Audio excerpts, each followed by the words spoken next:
gente recebe agora, direto do nosso estúdio de Brasília, a Alice Maciel, que é repórter da Agência Pública, porque a gente começa hoje uma nova parceria no ICL, todas as quintas, então, aqui no N1, a equipe da Agência Pública conversa com a gente sobre apurações exclusivas da plataforma de jornalismo investigativo. Hoje o assunto é daqueles que deveriam deixar todo mundo em alerta. Cada semana a gente vai trazer um dos repórteres da agência responsável pelo tema, tá? Então, por isso hoje que a gente conversa com a Alice é sobre o projeto que autoriza a iniciativa privada a comercializar nada mais, nada menos do que o plasma humano. Esse projeto já está tramitando no Senado. A reportagem investigativa da Pública apurou quem de fato sai ganhando com a proposta. É isso que a Alice vai explicar para a gente, né? Bom dia, seja bem-vinda e de cara já parabéns pela tua matéria, que é tão importante que a gente precisa discutir e contar para a nossa audiência o que está acontecendo e apurar a responsabilidade de quem está à frente desse projeto.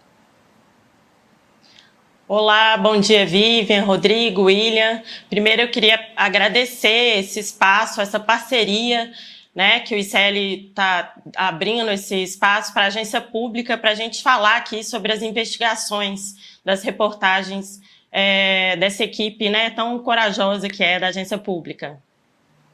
Então, conta pra gente, por que esse projeto deve causar tanta preocupação? Quem são os senadores responsáveis pela autoria? O que diz a relatoria do projeto? Traz mais detalhes pra gente. Sim, então, a PEC do plasma, né, ela foi aprovada na Comissão de Constituição e Justiça em outubro, na Comissão de Constituição e Justiça do Senado. Ela está tramitando desde 2021. E essa investigação, ela traz 3 pontos, assim, eu acho que ela traz 3 revelações muito importantes. Uma delas, né, é que a gente descobriu que em 2021, um ano antes da PEC começar a tramitar no Senado, foi feito um estudo que revelou que o plasma da população brasileira, ele tem uma maior qualidade, ele rende mais, ou seja, ele tem maior valor, ele rende mais dinheiro para a indústria farmacêutica do que o plasma que é comercializado na Europa.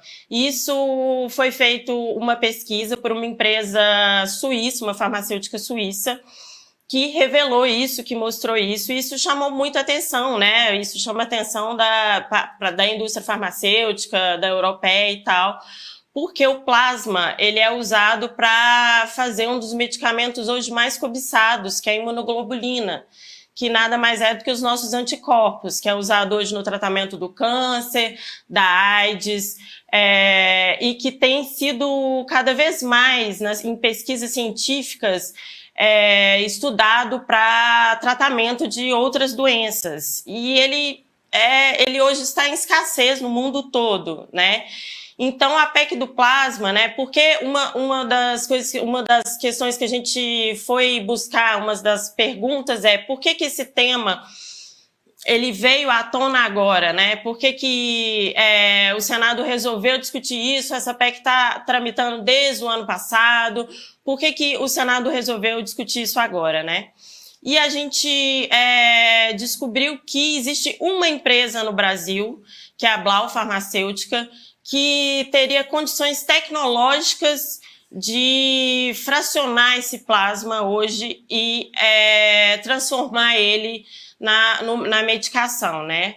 Hoje no país apenas a Hemobras tem ela pode, né, pela legislação, apenas a estatal, ela pega esse plasma que sobra das doações de sangue, das transfusões de sangue e envia para uma empresa europeia que faz o fracionamento desse plasma e transforma no medicamento que volta para o Brasil e é ofertado no SUS. Então, hoje, se a PEC for aprovada, apenas uma empresa ela tem tecnologia hoje e autorização da Anvisa para fornecer a imunoglobulina. E a gente também foi atrás do lobby dos bancos de sangue privados, né? Que fizeram uma campanha massiva de publicidade antes da aprovação da PEC e nós descobrimos que estes bancos de sangue hoje, os privados, que têm obrigação de repassar o plasma excedente das doações voluntárias, né, para a Hemobras, eles não estão repassando. Existe uma legislação no Brasil hoje que obriga esse repasse, eles não estão repassando, então esse plasma está sendo jogado no lixão. Então esse componente valioso do nosso sangue, que é transformado em medicamentos que salvam vidas e saindo para o lixo. E é esse excedente que eles estão agora fazendo esse lobby para que possa ser vendido para a indústria farmacêutica. Ou seja, romper uma... São os pontos principais. Romper mais uma fronteira, né? Quando a gente pensa no neoliberalismo, e aliás a Vivian falou agora há pouco do Milei lá na Argentina, ficou famosa durante a campanha a declaração dele de que não via nada demais em venda de órgãos. A pessoa tem direito, quer vender um rim, vende o sangue. Vende o plasma. Venda de criança, imagine órgão, né? Mas aí é esse limite mesmo. Então é uma forma de romper mais um limite, né? Tudo é mercadoria. Uma vez eu vi uma entrevista de um desses donos de... Desculpa aqui me desviar, mas acho que tem essa linha. De um desses donos de streaming dizendo assim, vocês concorrem contra quem? A gente concorre contra o sono das pessoas, a gente compra o sono, porque as pessoas, em vez de dormir, assistem os nossos programas. Então, você privatiza, inclusive, uma parte do corpo humano. Rompe completamente essa fronteira. Então é espantoso, né? Eu estou só aqui fazendo assim, corroborando o que a gente ouviu aí, a explicação desses últimos minutos. É espantoso que isso tenha avançado, passado pela Comissão de Constituição e Justiça, e eu queria saber, tem chance disso ir adiante, ser aprovado no Senado? Quais são as chances? Isso deve ser um lobby fortíssimo, né? Então, existe um lobby muito forte da indústria farmacêutica, é uma PEC, então, para ser aprovada, ela precisa de 49 votos, né? E eu acho que existe o ponto de impedimento que está sendo discutido e negociado, né? É que a forma que passou na CCJ, o texto que passou na CCJ, ele abre brecha também para doação remunerada.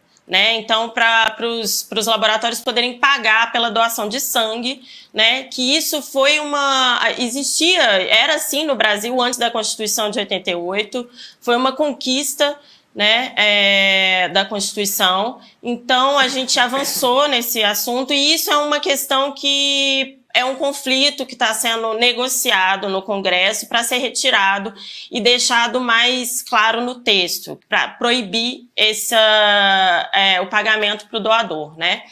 Mas existe um lobby muito grande. O próprio presidente da Associação de Bancos de Sangue do Brasil, que é a associação que representa os bancos de sangue privados, ele admitiu para a gente que tem sim conversado com os senadores para aprimorar o texto de uma forma que ele seja aceito e seja aprovado no Congresso, né? A gente sabe que o lobby da indústria farmacêutica ele é muito forte e pesado no Congresso Nacional, né? E esse é um caso onde o Supremo, por exemplo, poderia entrar. Por isso que tem essa briga com o Supremo. O Supremo poderia entender que essa lei ela afeta direitos fundamentais ou a dignidade da pessoa humana. Tem várias maneiras de interpretar. Lei não, desculpa, né? É um projeto de emenda constitucional, não é lei. É projeto de emenda constitucional, PEC.